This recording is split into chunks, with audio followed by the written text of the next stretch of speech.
here's my blank. There's nothing in week 3. And if I go create new, like I said, if you have an agenda, if that's a Google Doc that you have an agenda, go ahead and do a web link. Your HTML document, that's that blank page. That will give that blank page in Brightspace. So you could put, and then you could paste it in here. Or again, if you have a link, so this HTML page lets you do all these things. So if I could say, if I want to put my link to agenda here, I might type that here. And if I highlight it and I go up right here, you can see in the editor here, I can add a link. So you could add a link there. On this HTML page, you could also link to a video or embed a video. This blank page, the HTML, really lets you do anything. Insert a video, insert an image, link to something, write your text. So those are like the important things that you're probably going to use if you're inserting your own comments or content, sorry, is that web link or HTML document. Just think of that as a blank page. Can I jump in here to ask something then? Yeah. So if I am creating, like Vita says, you know, like I'm going to start with maybe back on, yes, on this screen, you've got week 1, week 2, week 3. Let's say I'm building my week 3. And so I open it up for my first hour and I create an HTML, and then I create a link there. Then I have to add a document, and then I save it all. I have 4 other English classes that would do the same assignments. Do I have to then go into my second hour and create something in week 3 and create the agenda and and then do it for my third hour and then do it for my 4th hour? It seems like a whole lot of steps. The way it seems like it's set up now, that's what you have to do if you have all those different sections. The one thing, so if we look, what do I have here? So I have this overview. Let's say that's an HTML page, and I have a link. If it's things like this that you've created, there is a download button up here. So if I click download, that's going to put it into a zip file. Let me see. Are you seeing what popped up here? Yeah. Okay. And actually it only copied my overview. So if I created that as an HTML page, I could extract that and then I could add that to my next class.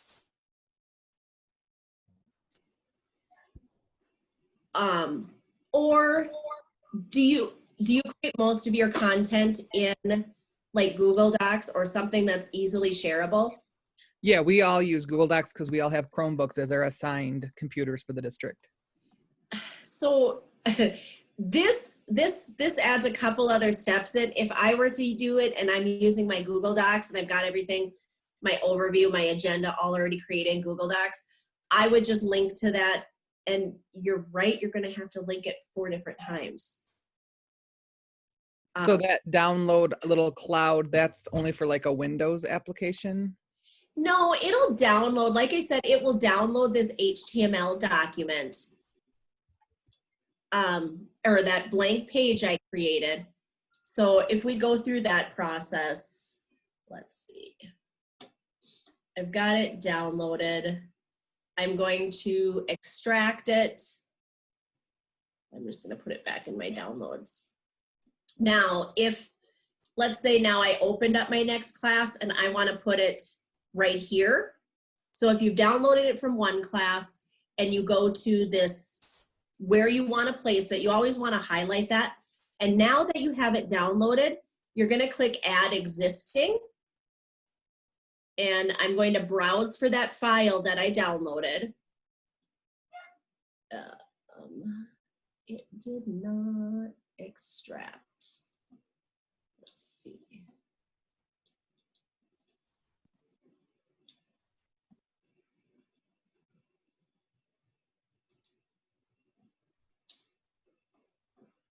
Ah, there it is. Okay, so here is what downloaded that file, that HTML page. And now you see it just came over here. And now I have that same, I didn't put much in it, but now I have that week 2 overview. If this was another class, it would be there. I just put it in another unit. So if we did an HTML, and in that HTML, I made active links to other things, when it gets extracted and then uploaded into another section, are those links still active? That's a great question. In theory, they should be, but I have not done that. Again, I've used like Google Docs. Like I might do that whole thing with links and everything in a separate Google Doc and link it in my first course and then use that exact same link versus this download upload. This seems like one extra step. Does that make sense? Yeah. Sean, I actually did for my assignments this week, because I have multiple classes too, I did create in the HTML instructions with links and I copied it and then I just went in and pasted it and the links did work. So that did work for me. I don't know if other people have had luck with it or not. All right. Thanks, Kathleen. So instead of the download upload, just copy and paste.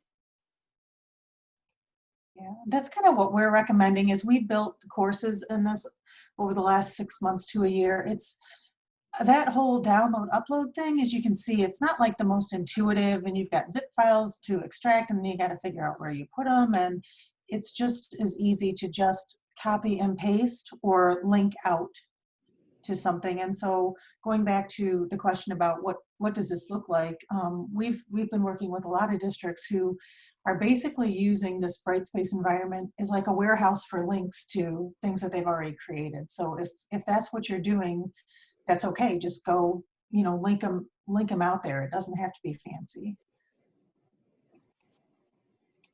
I think in that Q&A document, it said that we don't have access to copy to classes. Does that mean that's like a pay feature that we just haven't paid for, or it's not available at all? Oh, that would be the import-export feature, and that's where you could import and export assignments and quizzes, those types of things.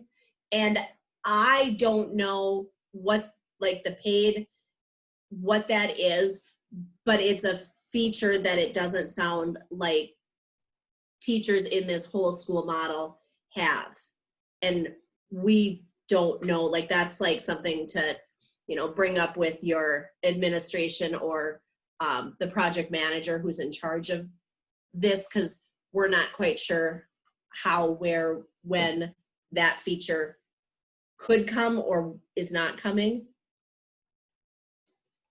Okay, thank you.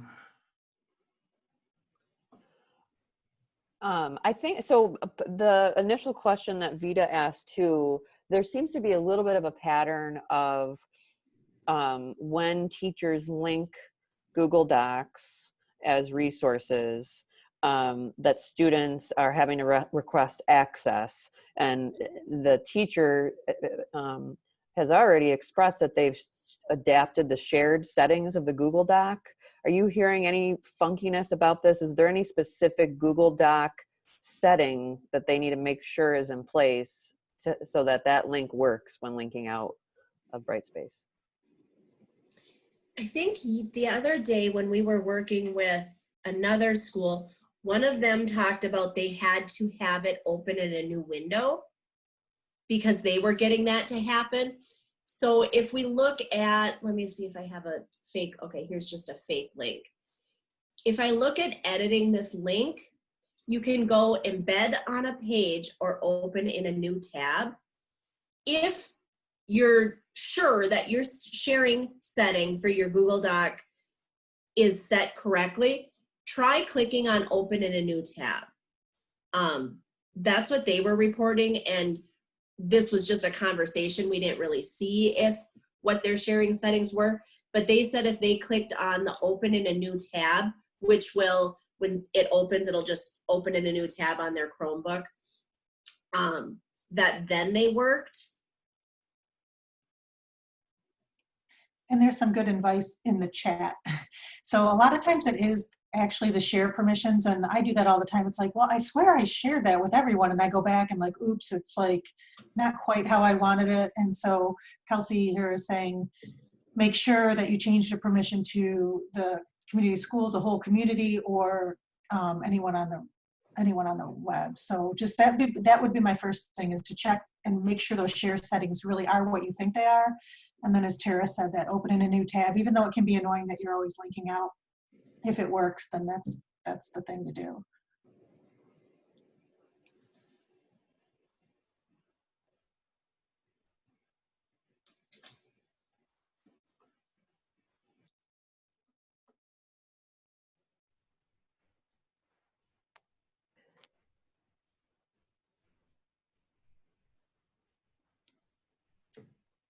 Oh, due dates. Okay, due dates, yeah.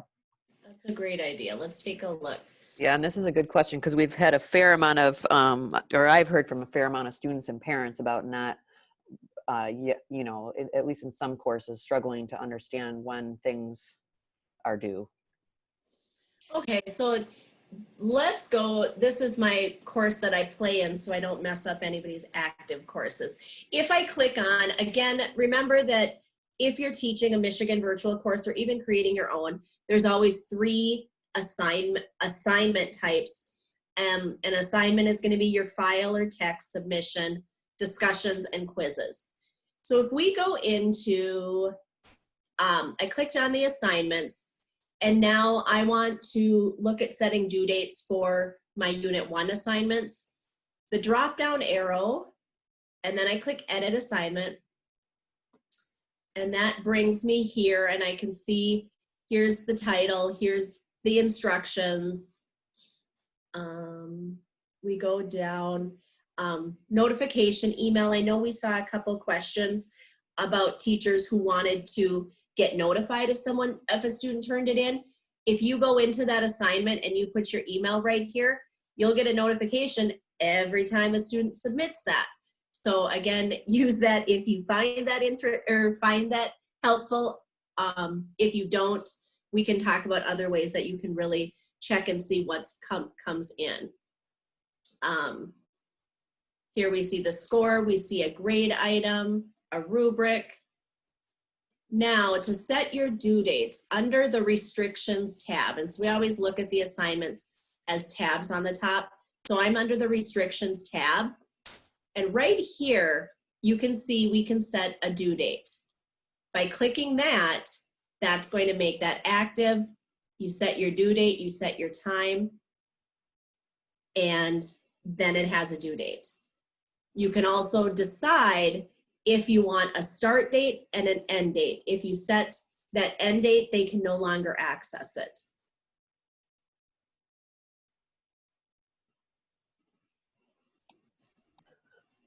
That's helpful. Hey, you mentioned the grade item and the properties part of the assignment. Correct me if I'm wrong, but because we as a staff last week agreed to not use the Brightspace gradebook, that teachers should just be ignoring the grade item area, or if it was Michigan virtual content, potentially removing the grade item that's attached to it. So the decision, did you delete the gradebook? Like, what was your district decision? We decided, last Friday after our session with you guys, that we would use our in-house gradebook, using MyStar, basically our SIS system. And so, really the desire in Brightspace is not to screw anything up if it was already set up with the gradebook, first of all, but to be able to offer students feedback on their assignments, but for the gradebook to not throw anyone off, or because we're just not using the grades part. So for me, so that makes total sense. So did you have those that had a grade book? just hide it from their students? We didn't do anything blanket as like a full blanket move yet, really because we didn't want to mess anything up. But I do think, you know, at least some have, yes, gone through this process of, yeah, I think, or whatever just removes it from the view of students. Yeah. Yeah, so that would be hiding it. The one thing, like, instead of taking the time, especially for your Michigan virtual courses, to delete them, would be to just hide them. It is helpful as a teacher to kind of see the assignments. I have my sections set up here, hold on. If you see the grade book, you can kind of see what comes in. Sometimes it's handy, sometimes it's not. This is just like in a teacher's view of the grade book. And then it easily gives you that idea or that spreadsheet view. If you're something easy to transition to your, is it MyStar? Like, it's helpful to be able to see this in there, see that there was a new post. Like, that's totally up to you because you can still leave feedback. But that teacher view of a grade book can be kind of helpful, especially if it's already set up. But you can still hide it from your students in the manage grades, and then clicking that and clicking more actions and then hide from users would hide it from the student's view. Okay, thank you. So then how do we hide the entire grade book all at the same time? Just make sure all of those assignments and everything have a check mark? Yep, so if I click the top button that highlights everything, I think it's gonna tell me something. So this is my Michigan virtual. I cannot, final grades cannot be hidden. So that's on the bottom. And for you, it's not really, that's not gonna really show them anything. So I think I just need to uncheck that and hide from users. And there, now that entire grade book, if a student clicks on it, they're not going to see anything in there. Would it show us what that looks like if you were to view as a student, or do you not get that view? I can. I'm gonna actually log out. Sometimes when we go into this, when we go into our profile, you can view as student. It doesn't quite give us the exact same view as a student. So you certainly can get an idea, but we've noticed that, okay, that's not really what it happens. So I have like a demo student that I always use so I can really see what a student looks like. No, that's my teacher. Let's go student.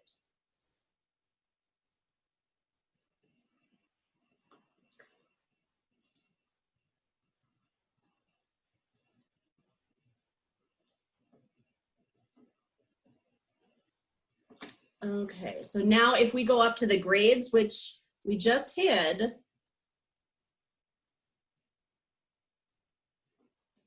interesting, we still see this. But again, you can tell them to focus on their MyStar gradebook.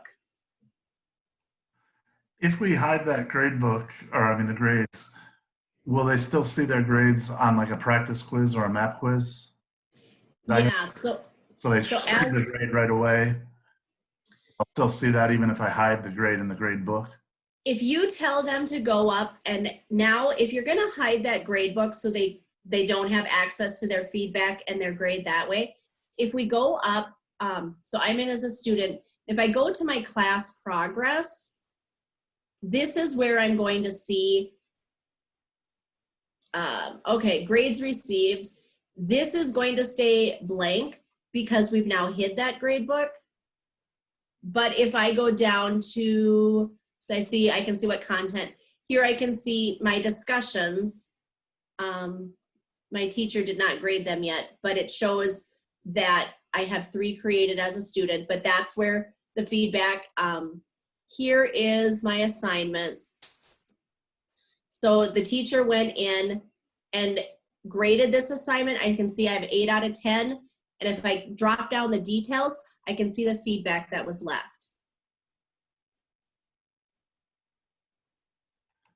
Because the quiz is in, like, I have the world history course, and in the quiz, there's a quiz basically for each lesson. It's like a check for understanding with the reading.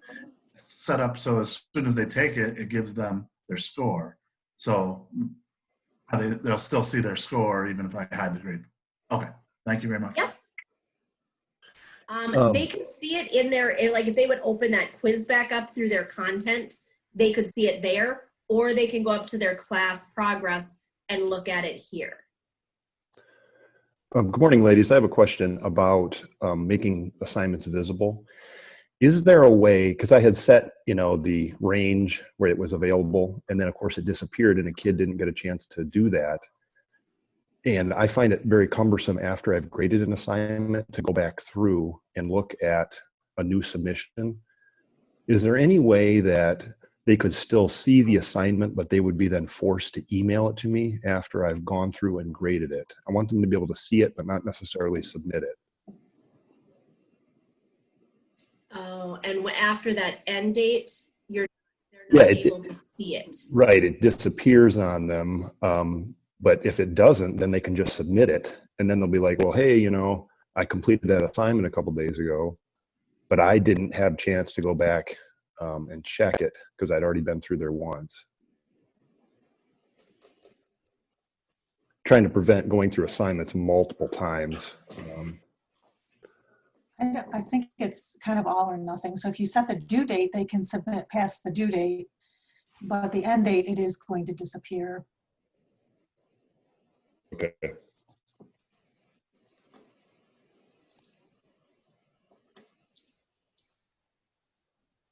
So if you see an assignment, there will always be a submission option. Yes. Okay. I thought, Jill, there was one way, like they can see it, but the submission, or maybe that's just in discussions. The button goes away. Oh, yeah. We were just talking about that, weren't we? Yeah. But I thought that was a due date thing. Well, it was actually the discussion. The discussion is where I had the problem. Okay. I put the range because I was like, okay, hey, look, we're moving on from that. That was part of a class discussion that we did. And they're like, hey, I want to be able to submit that. But that was 8 days ago. We had moved on and it did not give them the option to submit a discussion. Right, because that submit button goes away. I know where you're going So with that. oh wait, no, that doesn't work.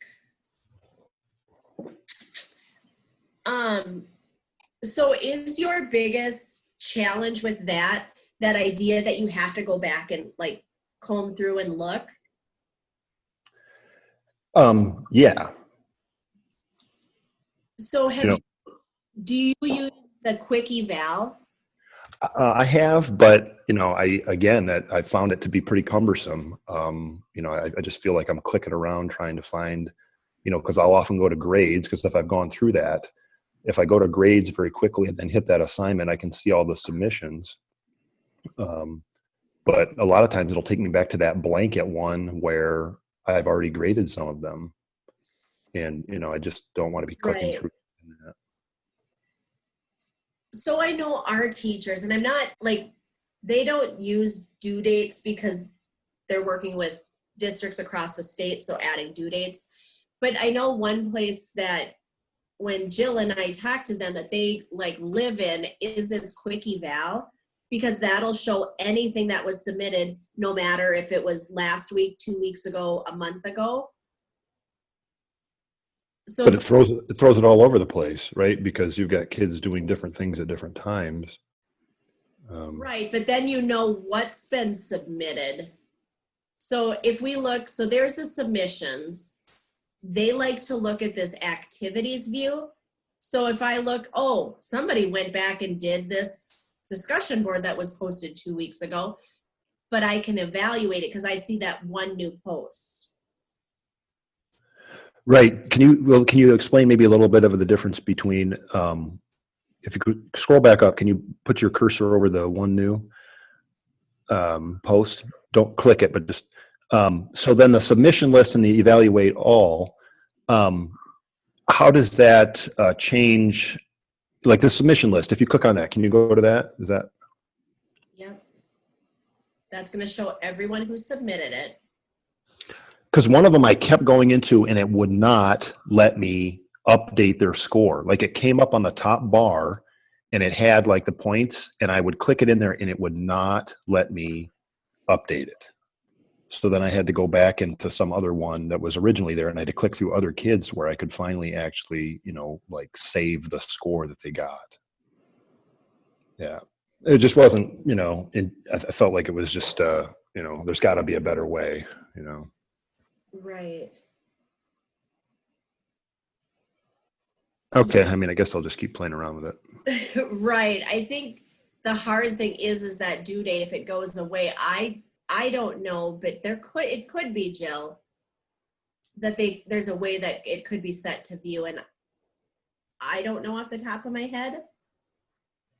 See, and that's what we like when teachers can stump us or make us have to figure out a new thing that we haven't thought about. Because it's just very tough to go back into, okay, what class is that kid in? I've got to go find, they just told me that they submitted, I just felt like, boom, if they could see the assignment and then like at this point, look, you missed the grading date, I'm still gonna let you turn it in. But then if it just shot me an email, I'll just make them forcibly turn it in that way. I mean, I'm just trying to save a few clicks if I can. Right. So you're saying though, even if you go to quick eval and if he said he turned in 2.2, that's not working sometimes as well? Yeah, like I'll go there and it gives me, it shows the score bar up on top and the points out of it, but then you click on it and then when you go to the next person, it didn't save it and there's no spot on the screen to publish it. So are you losing this button? Well, that button doesn't appear in one of the views that I'm at. Yeah, It'll have that's this. gonna be, yeah. Okay, we had this happen. This was our big stumper on Wednesday. A teacher was telling us that this was happening. I don't get that. Is it something that, okay, this one was, and this might have to do with your grade items and wanting to use due dates. Because so you have a start and an end date or a due date on it, and now it's past that time. Well, to be honest with you, I didn't do anything because I knew kids were going to be doing them at different times. So I would just say, hey, look, this is due on this date. And I would put it in my agenda, because kids are going to be doing things at different times because I'm still letting kids turn assignments in after the due date. So you're saying, like in your discussion, you didn't set a start date or a due date on it? So forgive me. I'm sorry I'm stealing everybody's time. I did put in a range and then it disappeared and the kid couldn't submit. But there have been other times where I just don't get an option to publish after I've already gone through something. So, okay, I just want to be clear. So you don't see the publish button, but do you also not see a save or save as draft button? You just don't see any way to save or publish that grade? Right. And it lets me go to the next kid. And then I'm like, well, wait, there was no button. I looked everywhere. And then I scroll back and it's back to zero. I bet it's those that three dot thing. Maybe. That could potentially be one thing. Let's look at it.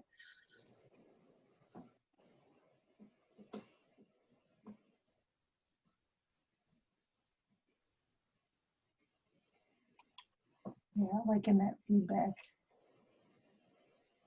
box. So sometimes if you're missing that button down at the bottom, well, this one says update because there's a score already, but if there's no button at all to click, sometimes if you go into the feedback area, and we can't explain why, but if you click those three little dots, that your publish button will appear.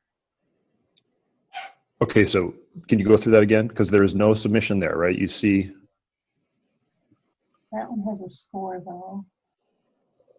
But there's no option to update it, like if they turn something else in. So you see the other button, just not the update or publish button. Sorry, can I jump in really quick? This is Shane. And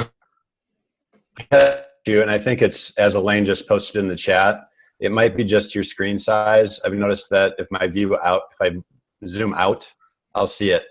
And there's been times where I've been frustrated as well, and it's just, I'm zoomed in too far. It might be that easy, actually. Oh, that would be awesome. So if that Chromebook view, because it's so small, it goes away. Yeah, I think if you're just zoomed in, it seems like the publish is below the screen and you can't see it. So you don't even know that it's there. And then if you zoom out, you'll see it. I think Elaine just posted the same thing. Yes, that Wow, was thanks. my problem yesterday or last Friday. I couldn't find it, and I accidentally shrunk my screen size, and then lo and behold, there it was. Awesome, thank you. And I found too, Nick, that the quick eval is pretty fast. If you just click on that new person that comes in, you can update it right there.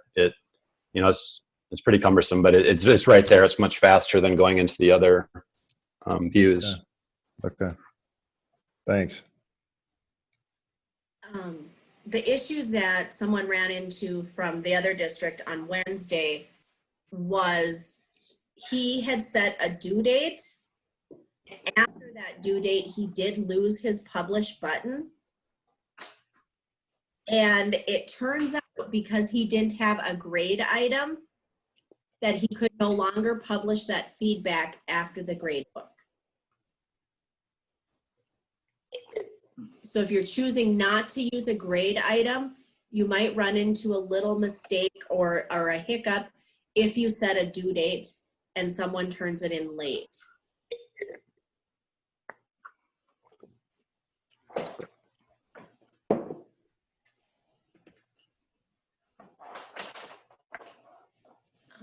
Okay, not being able to get to the URL option for links because it was at the bottom.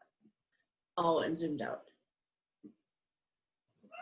And then she posed Kelsey then was just clarifying with what you were just describing. Was it after the due date or the end date that hiccup was occurring? Jill, help me here. When he had his setup, I believe he was setting a due date. So he had set a due date and he was able to publish feedback and grade up until that due date. But when a student turned it in afterwards, he lost his publish button. And we kind of couldn't figure that one out. And after investigating, because he didn't have a grade item, for some reason, I'm not sure, that publish button went away. But when he added that grade item, then he was still able to grade after that due date. Again, that was a big stump, but it might be something to see if that happens. So if someone's not using, for Michigan Virtual, those grade items are already created, so you shouldn't run into that. But if you're creating your own and you use a due date and you lose that publish button, that might be one of the things. Again, it could have just been a fluke on him. Once he added that grade item, he could continue to grade.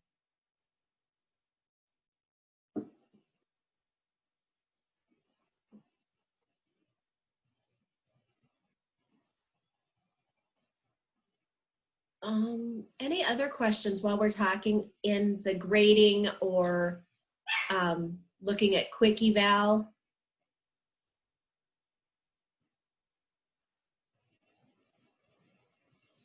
Like I said, this is where our teachers really like to, every time they're going to go into grade or a couple times a day, they're going to look at they're going to go to quick eval. You can see the submissions, but they like this activities where then they can, if there's 3 that turned it in, they can just kind of go down the line and do their grading from here. And what's nice, I only have 1 attempt because my test student didn't do very much. But once I finish grading these, if I've graded it, I published it, and if I have 5 here, I can just click the next arrow and grade for that next student for this assignment. Grade it, click that next arrow, grade for the next student. So that quick eval is where they really like to do a lot of their grading.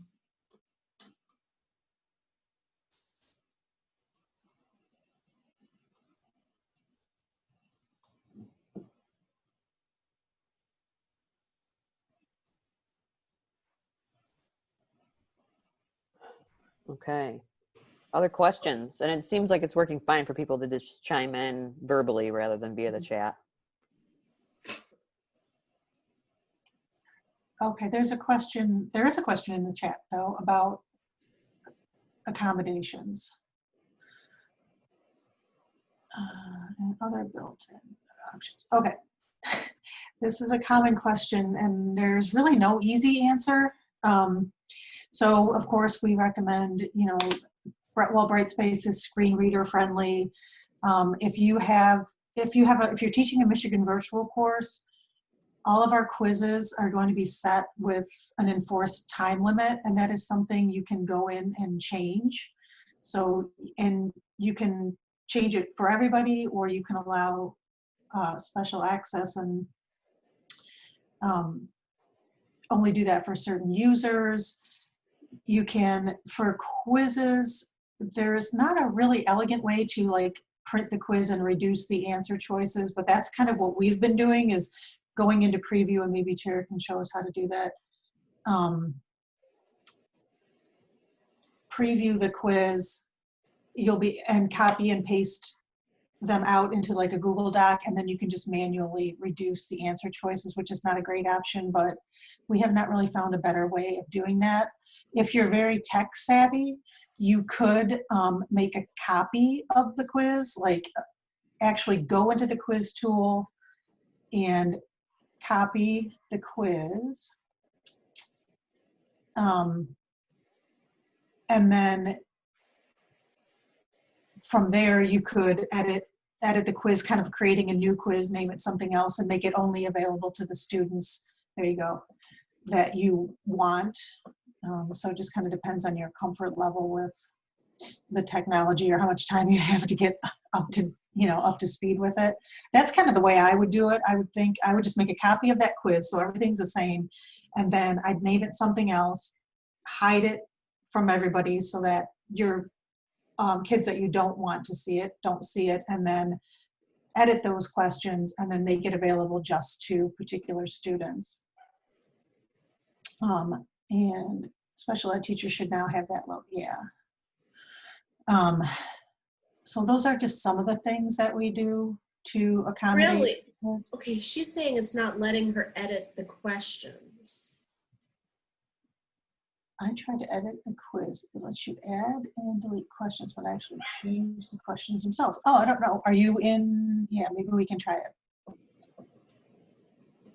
So you're saying that, so if I go to add, edit questions, you're saying you can get in and add them, or, so now here, this is coming from a pool. I'm gonna click on it again.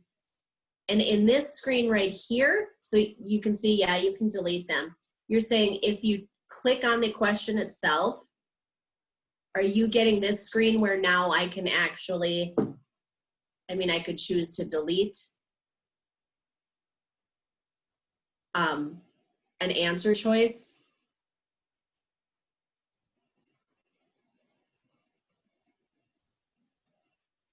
So yeah, my understanding is all teachers should have this access to be able to actually not only delete questions, but you should be able to edit them themselves. So you just have to click in sometimes a couple ways. When you open under the properties tab, you can see the questions. And if I click add edit questions, and then I click on my 10 questions there, then I see the individual ones, and I should be able to click in, or our understanding is I should be able to click in and you should be able to edit the specific questions. Okay, maybe I missed just clicking on the actual question itself. I don't know. It's all matching in Spanish, and it just didn't look right. I'll have to play around with it some more then. Right. Yeah. Sometimes you might have to click in a couple times to get to it, because you can see, and Spanish I think is the same, where it might have pools. So you might see several pools listed right here. Sometimes there's more than one pool, but you have to click into that in order to get to like the specific question. Yeah, I'll just play around with that some more then. Because I Yeah, did get to that point, but then I couldn't, it seems like I couldn't go any further from right there. So maybe it's just a matter of clicking on the question. I don't know. I'll look. Yeah, try that. And if you're still having trouble, you know, let us know, and it could be a permissions issue. But my understanding is teachers should be able to get into this level to edit something. And Tara, while we're in quizzes, there are questions in the chat about pools. So can you create a pool to share across classes, and what is the functionality of a pool? Yeah, so maybe we could just talk about the test pools a little bit. Sure. I believe without that import export, you are not able to share pools across to another class. Jill, is that what you would say? Yeah, because you could, I mean, it's possible in Brightspace. So if you Google, can you do this? You'll see, yes, you can, but just not in the instance that, that you're working with right now. Do you all use any kind of a test generator normally, like ExamView or Respondus or anything like that? Okay, so probably no. Okay, that would be like one workaround, but it's very cumbersome, and it's not something you'd want to like start doing if you haven't already been doing it, because you've got to learn a new format. So yeah, there really isn't a good way. Well, if you're really wanting to build your own quiz or test, there is a way with a CSV file that you can write it and use it in 3 or 4 different courses. So if I wanted to create a new quiz and I know I'm going to write 20 questions and I need to use that in 4 sections. If I create a new quiz and I go into this add edit questions, and again, it's not easy, but it allows you to share or upload.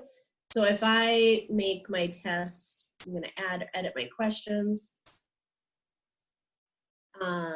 Here, if I go to import, now I can import questions. If I want to upload a file, okay, so here we get a template. You can have a template for how to write your questions. And it looks a little scary, but if you're actually writing your questions, you could write them in this document. So if I look here, here's a written response type of question. You would actually have to write it in this format. And if I wrote this in this format for my 10 questions, I could then come back and upload it right here, and that would populate a quiz. I could then take that same file in my 3 other sections and upload that file to create that same quiz. Again, not an easy process. Yes, Kelsey, that's. Yeah, agreed. So we kind of hesitate to say, okay, yes, it's possible, but on the time frame you're working with, is this a good solution? Probably not. If you had all kinds of time, awesome. You could get familiar with that CSV file and you could probably start cranking out those questions, but it would just take a long time to do. And if you're making just like a 10 question quiz, there might be not like a lot of return on your investment of time. It might be easier just to have them in a Google Doc and copy and paste, copy and paste, copy and paste from there, rather than jumping through these hoops. Because one little thing, one little wrong character in that CSV file, and it doesn't work.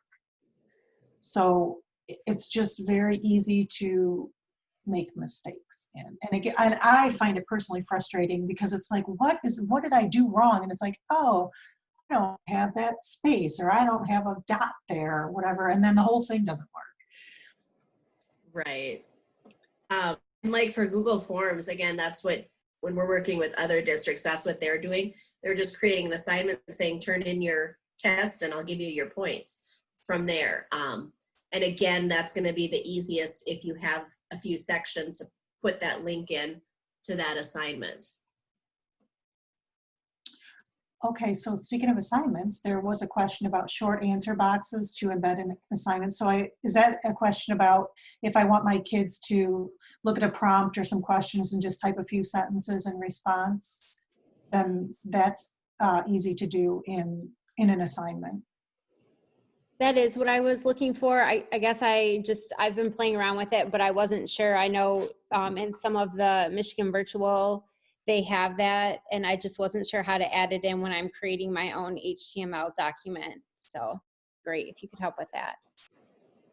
So that would be if you want to add, so if I go back here and let's see, oh, I've got a sociology course loaded here. If I go into Unit 1 and I wanted to add, like you're saying, that assignment where they can type in, I would go to Unit 1 and that's where I want to put it. And now I'm going to want to create a new, and instead of HTML document, I want to create a new assignment. So I'm going to say, and they call these a text assignment. So I'm going to create and insert it, or I can go up here and do it. But now I need to edit it. So if I go to my assignment, so here, and here's where you might say,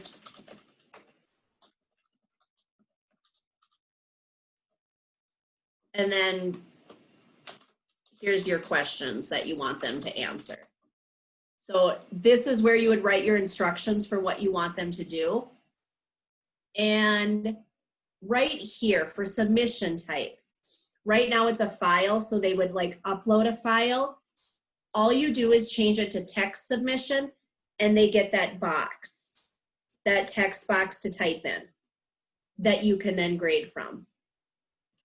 And so if you see those in a Michigan virtual course, it's an assignment, but instead of file submission, we chose a text submission so they can type right in that box. Is there anything you have to do to the question so it knows to put a box underneath each of the questions? Do you have to denote that with a 1 or? Oh, so you're saying like in a quiz? So if I had a question and then underneath there's a text box to respond, and then a question and then a text box to respond, how would I create that? Okay, so that would be, if there's multiple, then that would be in a quiz. So if you have like 5 questions and you want those separate boxes, you would create a quiz. I'm just going to add to this. So for you, and you'll go to add edit questions. And here we can have different question types. So we've already got some here. But if you click on add in a quiz and go to new question, here you're going to see the different question types that you can add. And that is probably a written response. So if I add that written response question,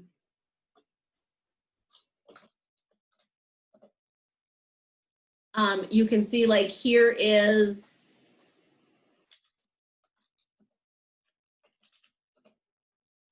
they're going to see, here's your question, and they'll see this box underneath.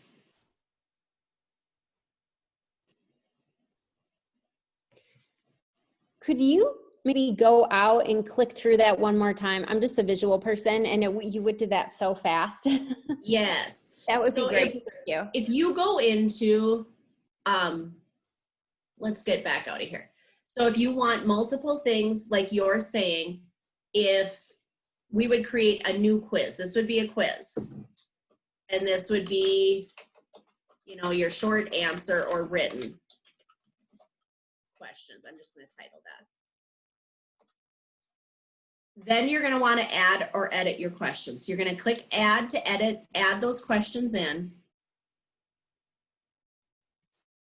I'm going to click add again. I'm going to add a new question.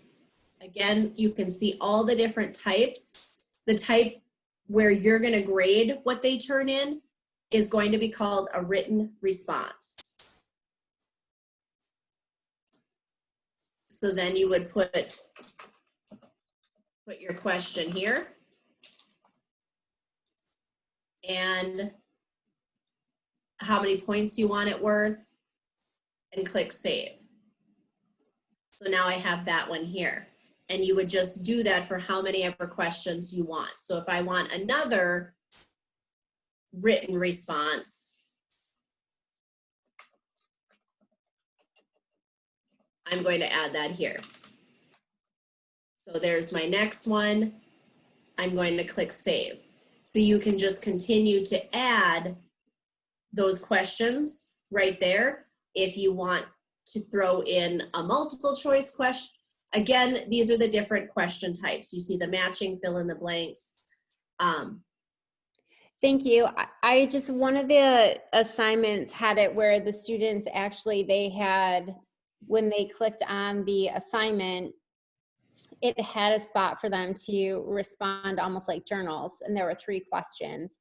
And so I see the quiz portion of it. I guess I was just looking for a way to embed that within your assignment. So as they're reading something, then they could go, they respond, and then they continue on, but maybe that's just not something that we can do. So. Are you looking at like a lesson itself? Yes. Okay. Then you're looking at like something that opens up in a lesson that we've created. Yes. And I was just wondering if there was a way for me to do that, because I really like that the students, especially the students at home, instead of having a journal like my students in class have, they can just do and respond right within the lesson. Okay. And this is something different. If you're looking at like a Michigan virtual lesson that is in this format, you are not able to edit or do anything with these because this was created outside of Brightspace.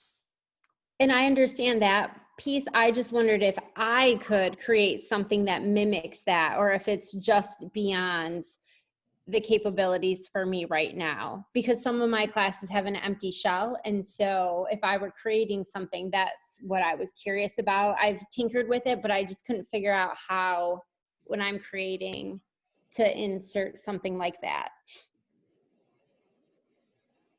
You could, again, just insert a text assignment to get that, and students would be able to navigate. So if you gave your directions, if I look at my student view,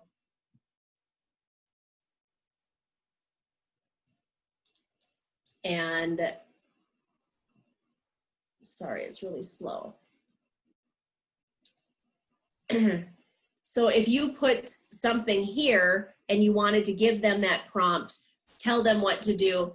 If they click here and you have that just text assignment that we first went through, they would see a box to write in. So you could make it really simple and just use a text assignment. And when they navigate through this way, they'll see that just come up on their screen pretty seamlessly. Like you said, like that journal feature. And so that would probably be like a text assignment that you would want to do, is just change it to a text field and they could type in there. Okay, and so whenever the students, I'm sorry if this sounds completely just foolish, but whenever the students click on a tab, then when they're going through anything that I have underneath that tab, there's an arrow for them to click through and it just processes right through, correct? Yeah, so this is looking at like how a student, I'm in like a student view. So you can see, we see this down here, but sometimes that can get confusing and you can even close that. But a student would just click through everything by these, which is very different than how we as teachers see things. So they click through like this, and it moves just seamlessly through each thing that you've created in that order. Okay. Thank you so much. That answers my question. I can make it work from there. Thank you so much. Good.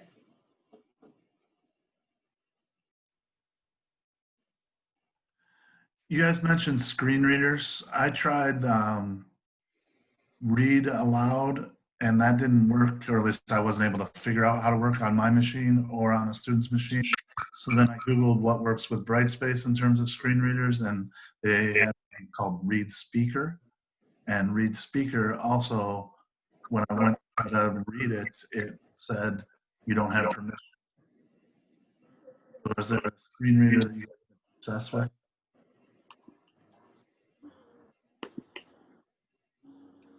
I personally have not used any, especially on my Chromebook. Have they tried Chrome Vox? That is actually for Chromebooks. No, I have not tried that one. Like that one, because I know Chromebooks are just a little bit different, and so is web material. And if you're just looking for like that text to speech versus a full capability of a screen reader, there's an article we put in the Q&A document that has some web-based text to speech. If you don't need like the full screen reader capability of tabbing and going through those, but I would try Chrome Vox first, because that's a Chromebook actual extension that is used.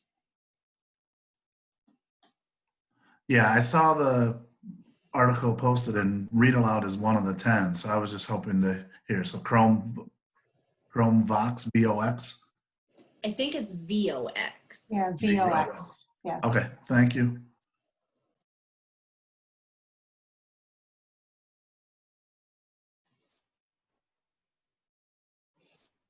Keep them coming, everybody. This is great. I had something that I wanted to just to make sure that we made clear. So when Tara was talking about the text submission assignment, can you go back there, Tara?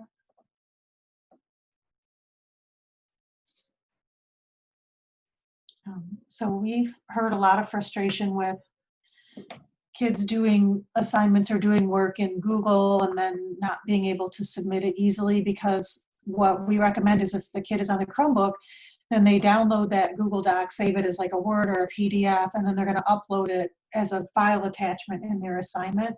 But you can make your assignment to be text submission, like Tara was demonstrating earlier. And then that is where they could they'll have a box, and then they can paste in a share link to their work in Chrome. So you can just click that link, which is another way of having them submit work from Google, since they can't do it seamlessly in this.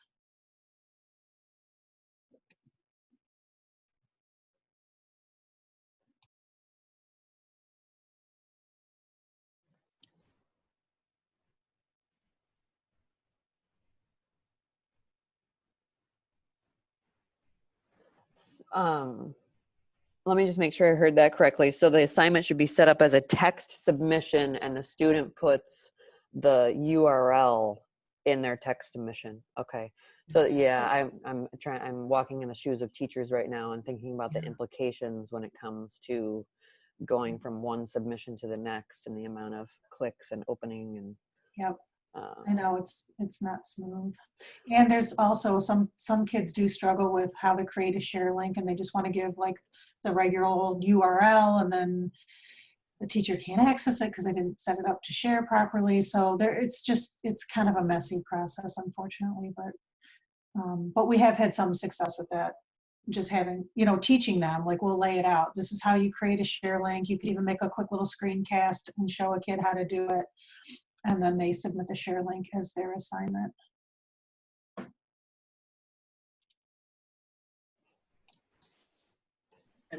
This is what that text assignment would look like. So in the instructions, I just put share your Google link below, and they would just, I'm in as a student, they would just paste that here and click submit.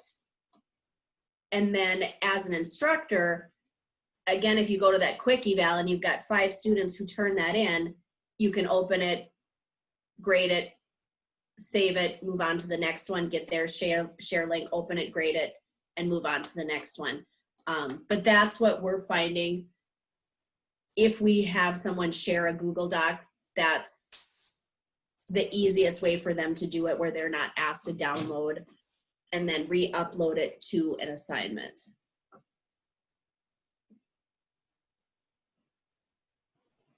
Okay, you found that easier. Are the students finding it easier as well?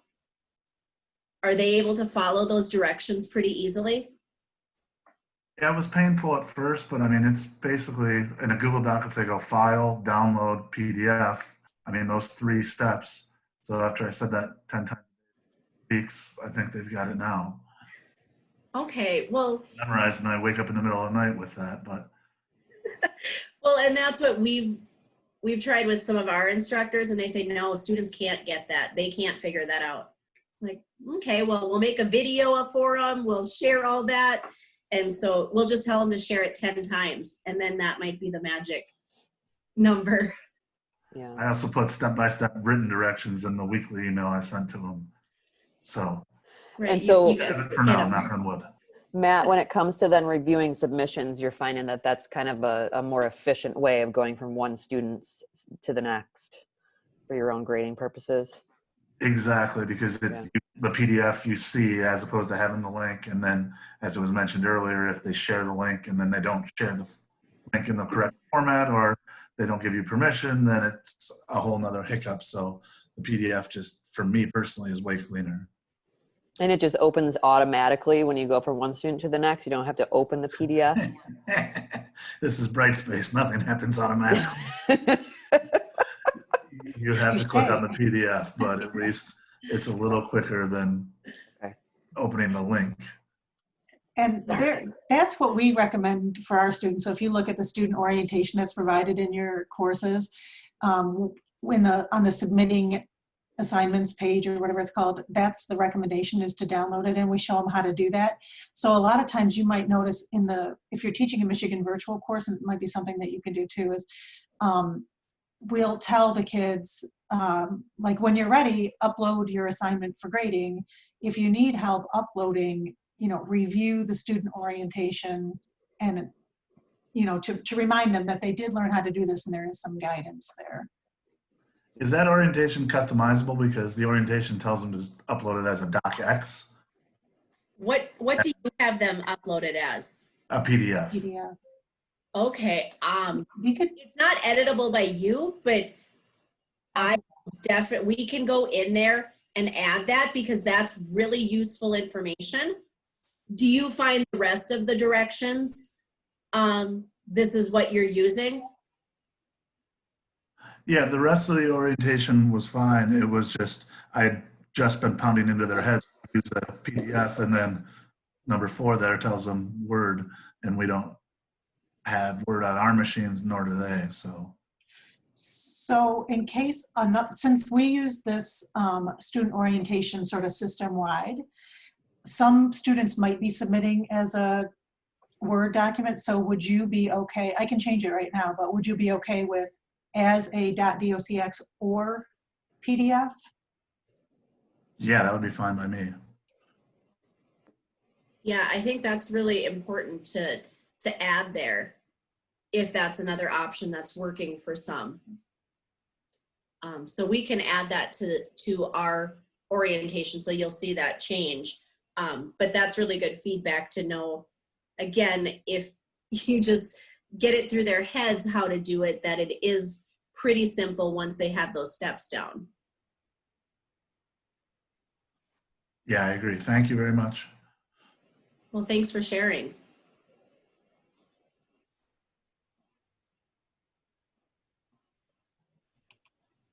Okay, if you refresh, let me publish it. Okay, it's changed.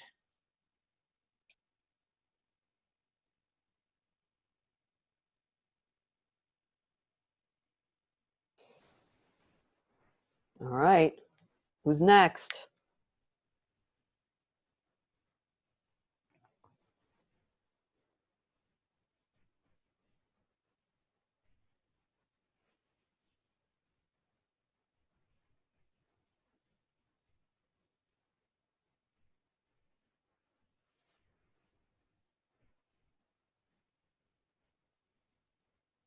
Okay. Anybody else have questions? We are not beholden to, being here all the way till 11. So if people feel like they got their current need to knows answered, we can wrap it up.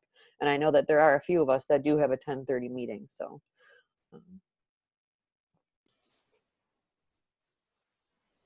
And we will keep that Q&A document open.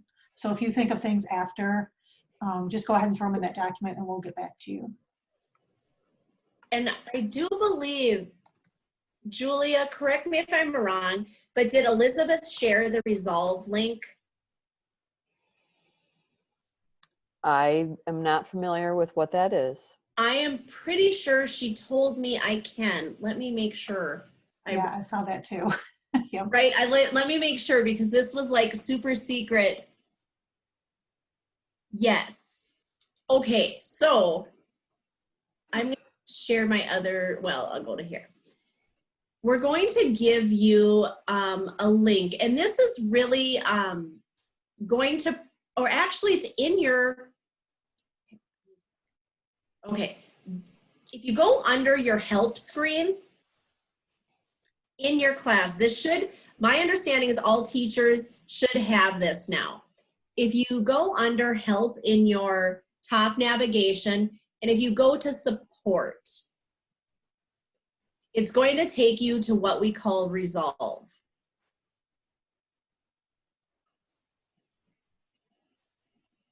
Can anybody verify that they have access to this now?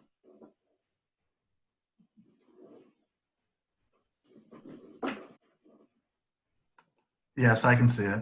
Okay. So what this is let's say you have a Michigan virtual course and there's something wrong with your content. You found a broken link, you found an assignment that had the wrong directions, or a quiz that has a wrong answer chose. You can come here and create a support ticket. You're gonna put your email, what this is about, broken link, the type of support.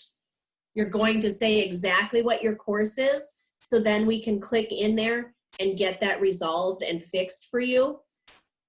Most of this is going to be, again, for any errors or things that you're not able to fix on your own. So you're gonna put in that resolve ticket. So everyone should have that now, where you can put in your support ticket.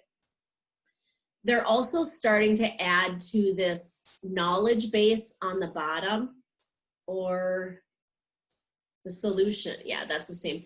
The solutions tab, you might see different articles. Like if you wanted to learn how to set release conditions or something like that, you might want to, I thought there was a search feature, no? Jill?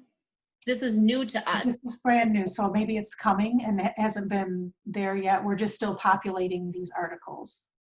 So here's, like, if you wanted to, oh, Brightspace how-tos. This is the important one. So how to create an assignment. So if you're like, okay, what did they say about like that text assignment? You could click in here and find that. Here, gradebook. I think I'm working on that, and hopefully next week we'll have a bunch of articles in there on that quick eval, or how to most efficiently grade a discussion. So we're working on populating this. So if you run into anything, the best place to find is this Brightspace how-tos. And you can see we're starting to add a lot of different articles in there. And basically they're just like step-by-step. Here, do this, here it is. Kind of like we're doing verbally with you right now. We're trying to capture this all in this format. So when you get to that question a week from now, 2 weeks from now, and we're not there, you can come here to this solutions, and I believe there's going to be a search, because there's going to be a lot of articles in here. So you should search if you wanted to, you know, figure out grading a quiz, or another one was a big one is resetting a quiz. You should be able to type that in and be taken to the location that you need to. So there's two things you can do with that help. You can go to the solutions and find different materials to learn what we've been talking about, or you can add a ticket. You don't want to see all these tickets because that's what we get to see is all the issues that come in. But you can add a new support ticket, and that's going to come to us and the whole Michigan virtual team to jump in and get any issues that you have resolved.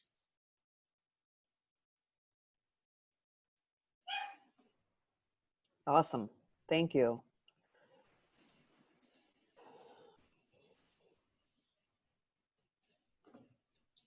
And so again, that's under your help tab, under supports. Okay.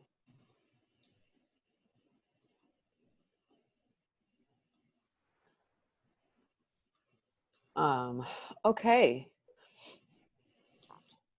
Awesome. So just for those who joined in today, first of all, thank you for spending some of your morning this morning. I hope it was helpful. Hopefully it's helping you take kind of your next baby step in the use of this tool. I want to thank Tara and Jill. I also want to just let you know that I've got an email queued up to Basha and her kind of ongoing communications with Michigan Virtual to ask for a test student account to be added to courses and for staff to be provided the login information for that test student account, just like Tara was showing us that she's able to do, so that you can really get a firsthand look at what your students are seeing in your course, you know, fully above and beyond what that view a student feature allows. And then, you know, I'm going to push a little bit and ask about the sections feature in the courses, because I can just tell that it would be a tremendous you know, relief of time and stress if we could just have sections in our courses and not have to be posting in 5 different courses. So I don't know, I can't make any promises, but I'm just going to push on that one a little bit. And we'll go from there. But so let's see here. And Julia, we created some information on how to do sections. Once you get in there, you might want a little powwow session with us to walk through, because there is a few cumbersome things, but once you have it, ooh, that's going to save a lot of, I think, what we're hearing the teachers trouble with. Yes. Yeah. And I mean, I'm even offering up my, you know, I will actually do the moving of kids, the consolidating of kids, you know, if need be, to make that happen. So, so, you know, more on that soon for our team here. Okay. And then there's a question from Mary. Is there a way to get a missing assignments list for co-teachers? So that's, I mean, I'll let Tara and Jill speak up, but I think I can probably chime in on that too before we wrap it. So this is a question, Tara and Jill, coming from a teacher who has a tutorial class, which is intended to support a smaller group of students who have IEPs in all of the rest of their classes. And so a lot of the role of that tutorial teacher is to really have a pulse on students' progress across their courses, just to give you an idea. Yeah, I'm not sure there's like an actual place you could go to see all their missing work. Does that tutorial teacher have access to all that students' classes? Yes. You know, the best thing I would think is to check in this class progress to see. I don't know, Jill, do you have some other ideas? No, I was trying to think if there was a way, like a report printing that, but I don't know that that's a feature.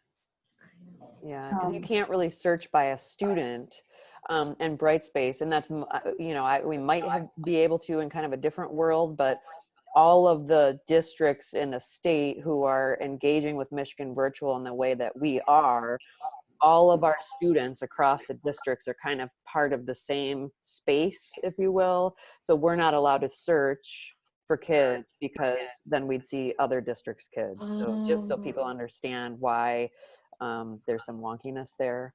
But, you know, Mary, I think that probably Kelsey's comment here is the most relevant answer at the moment, that because we as a staff last Friday decided to use the MyStar gradebook after all, really looking in MyStar at a student's profile and their assignments and grades in their profile is the best place to look right now for what they're missing and how they're doing. And we'll Yeah, only that get will be the more most- comprehensive as teachers Yep. kind of make that move. So If you go into each class, if you're a teacher in there and you go to class progress, you can't, unless there's due dates, you can't really see that, but you can at least like take a glance, but you would have to look through every class for each individual student. So again, cumbersome and time consuming, not that MyStar sounds like a much better option. That's the only place in Brightspace I can think to look for each class for each student. okay. All righty. Well, hey, thank you everybody so much again. Happy Friday morning. Thank you, Tara and Jill, for your support. Thank you, teachers, for being here to get your questions answered. And reach out, everybody, if any questions are coming up. And have a wonderful day. Thanks, everyone. Have a great weekend. Bye.